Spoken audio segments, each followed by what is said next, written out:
저는 이제 대학을 졸업한 사회 초년생입니다. 저에게는 3년 가까이 사귄 여친이 있었습니다.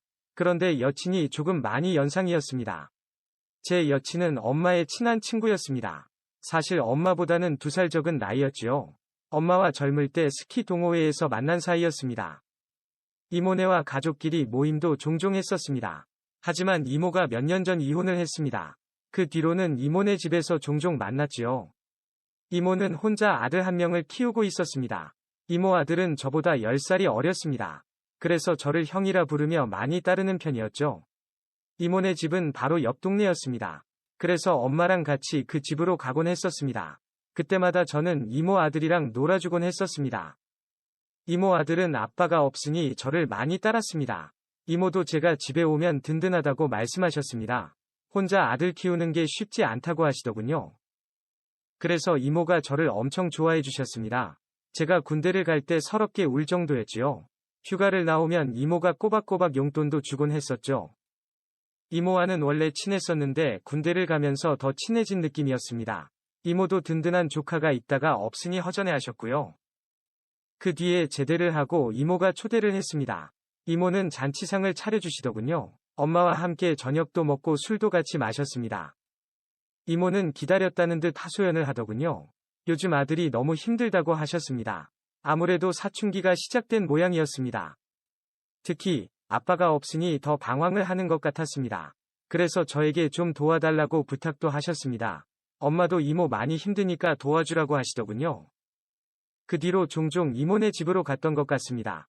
이모 아들 공부도 봐주고 이야기도 들어줬고요. 가끔은 이모 하소연도 들어주었지요. 이모 아들은 별다른 문제가 없어 보였습니다. 오히려 이모가 아들의 변화에 힘들어했습니다. 남편 대신 아들에게 기대는 느낌이었습니다. 하지만 아들은 점점 엄마 품을 떠나려 했고요. 아들밖에 모르던 이모는 서운해하더군요. 저를 붙잡고 그런 하소연을 한참 했습니다. 그 뒤로 종종 이모랑 술도 마셨고 이모는 그때마다 펑펑 울었습니다. 이모는 외로움을 많이 느끼는 것 같았습니다. 다른 남자를 만나볼까 고민도 하시는 것 같았습니다. 40대지만 관리를 잘해서 인기가 많다시더군요. 하지만 이내 고개를 저으셨습니다. 전 남편 때문에 고생을 너무 했다고 다시 결혼은 할 자신이 없다고 하셨지요. 그렇게 저는 종종 이야기 상대가 되어주었습니다. 그리고 이모의 생일날이 다가왔습니다. 엄마가 미역국을 가져다 주라고 하시더군요. 그래서 이모네 집으로 찾아가게 되었습니다. 그런데 집안에 불이 다 꺼져 있었습니다. 비밀번호를 알고 있기에 문을 열고 들어갔습니다. 이모가 식탁에서 혼자 술을 마시는 중이었습니다. 이모는 혼자 술을 마시며 울고 있더군요. 저는 놀라서 이모에게 달려갔습니다. 이모는 저를 보며 한숨을 길게 내쉬었습니다. 이모 아들은 엄마 생일도 까먹고 학원을 갔고 회사에서도 상사에게 혼이 났던 모양이었습니다. 그래서 서름이 북받쳤던 것 같습니다. 저는 그런 이모를 달래며 다독여 주었습니다. 이모는 저를 붙잡고 정말 펑펑 울었습니다. 저는 이모를 꼭 안아주며 생일 축하한다고 했습니다. 이모를 품에 안아본 건 처음이었습니다. 괜히 가슴이 두근거리더군요. 그때 이모가 눈물이 맺힌 채 저와 눈이 마주쳤습니다. 저도 모르게 이모에게 입술을 가져갔습니다. 그런데 이모도 저를 피하지 않았습니다. 그 순간 뭔가 스위치가 켜지는 기분이었습니다. 이모와 갑자기 입맞춤을 진하게 하게 되었죠. 이모도 정신없이 제 입술을 빨아댔습니다. 우리는 그렇게 연인이나 할 것 같은 행동을 시작했습니다. 하지만 이모도 거부를 하지 않았습니다. 미친 듯이 입맞춤을 나누다가 자리를 옮겼습니다. 우리는 자연스럽게 이모의 방으로 향했죠. 그제야 정신이 들어서 잠시 멈칫하고 이모를 보았습니다. 이모도 멈칫했지만 이내 제게 다시 키스를 했습니다. 그냥 그 순간은 본능이 이성을 지배하게 되었던 것 같습니다.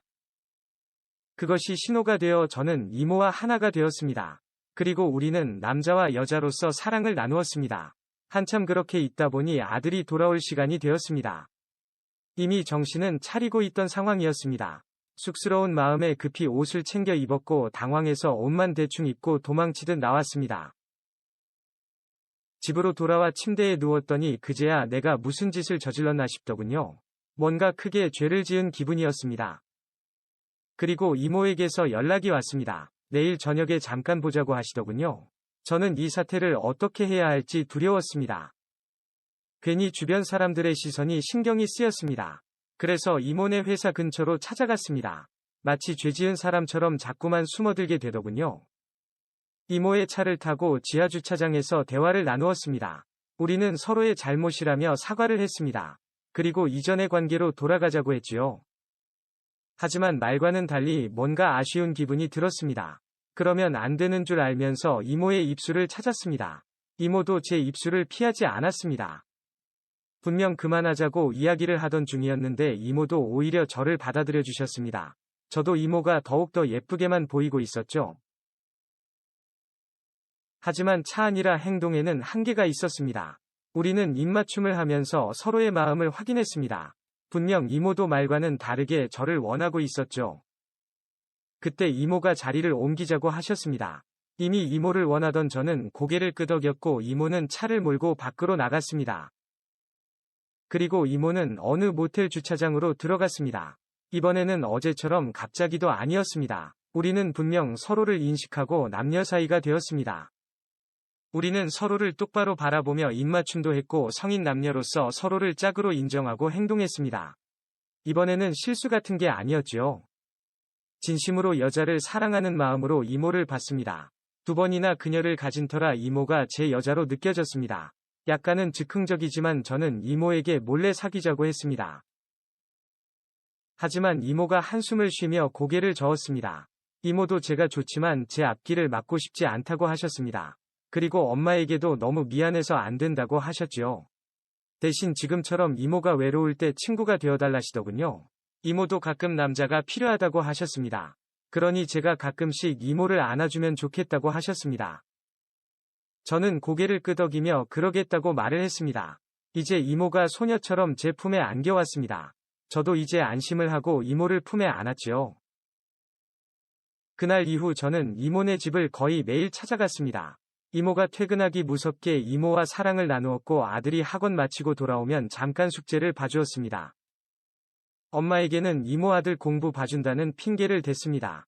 이모는 엄마에게 제게 과외비까지 주셨습니다. 그래서 저는 이모 아들의 과외 선생이 되었지요. 그 무렵부터 이모가 피임약도 먹기 시작했습니다. 제 앞에서는 아무렇지 않게 속살도 보여주셨고 이모의 마음속 이야기도 제게 털어놓았습니다. 주말이면 이모와 외곽으로 드라이브를 나갔습니다. 우리는 많은 대화를 나누었고 말이 잘 통하는 느낌이었습니다. 마음껏 사랑을 나누며 시간을 보낼 수 있었죠. 데이트를 할 때면 저는 이모의 이름을 불렀습니다. 이모가 오히려 존댓말을 하며 저를 받아주기도 했지요. 수줍게 저에게 서방님이라고 부르기도 했었습니다. 이모는 제가 애인이 생길 때까지만이라고 했습니다. 애인이 생기면 언제든지 말하라고 하셨습니다. 하지만 저는 그럴 생각이 없었습니다. 물론 중간에 의기도 몇 번 있었습니다. 이모 아들에게 들킬 뻔하기도 했었고 휴대폰의 메시지 때문에 들통이 날 뻔하기도 했죠. 우리는 비밀스럽게 서로 사랑을 나누었고 외로움도 달랠 수 있었습니다. 이모는 제게 부담을 주지도 않았습니다. 하지만 시간이 지날수록 혼란이 찾아왔습니다. 우리가 서로 사랑을 하는 건지 아니면 그저 욕구만 풀고 있는 건지 모르겠더군요. 자꾸만 사랑을 요구하게 되고 확인하고 싶어지더군요. 그래서 자꾸만 더 강한 자극을 찾게 되었습니다. 점점 제 요구가 많아지기 시작했지요. 이모는 철저하게 제가 원하는 걸 들어주었습니다. 다소 무리한 자세를 요구해도 들어주었고 저를 위해 운동도 하고 야한 속옷도 입어주셨죠. 그럼에도 우리 관계를 자꾸 돌아보게 되었습니다. 그리고 중학생이 된 이모 아들에게도 미안하고 엄마를 속이고 있는 것도 미안해졌습니다. 뒤늦게 조금씩 정신이 드는 느낌이었습니다. 복학을 하면서 이모와 만날 시간도 부족했습니다.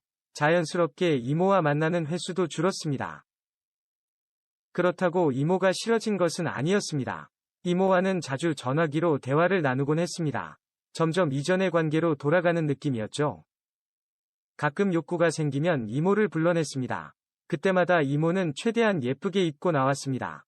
그리고 최대한 저를 기쁘게 해주려 노력했습니다. 하지만 저는 어느새 이모를 소중히 대하고 있지 않았습니다. 더럽혀진 이모를 보면 미안한 마음이 들었습니다. 제가 너무 나쁜 짓을 하는 것 같았지요. 이러려고 이모를 만나고 있나 하는 자괴감이 들더군요. 그래서 어느 날 이모를 끌어안고 진지하게 물었습니다. 우리 그냥 사귀면 안 되겠냐고 말이죠. 이런 어정쩡한 관계가 아닌 진짜 연인이 되면 좋지 않을까 그때는 진심으로 그런 생각을 했었습니다. 하지만 이모가 조용히 저를 바라보셨습니다. 이모는 웃으면서 저를 꼭 안아주셨습니다. 그리고 우리 관계는 그만하자고 하시더군요. 오늘 마지막으로 안아달라고 하셨습니다. 저는 어떻게 해야 할지 모르겠다고 했습니다. 그러자 이모는 우리를 위해서 이만하는 게 좋겠다고 하셨습니다. 이모의 선택에 저는 살짝 놀랐습니다. 하지만 반박할 수 없었습니다. 저도 지금의 관계가 답답했으니까요. 마지막으로 이모와 사랑을 나누었습니다. 그 순간은 눈앞의 이모에게만 집중을 했습니다. 그렇게 우리는 관계를 정리했습니다.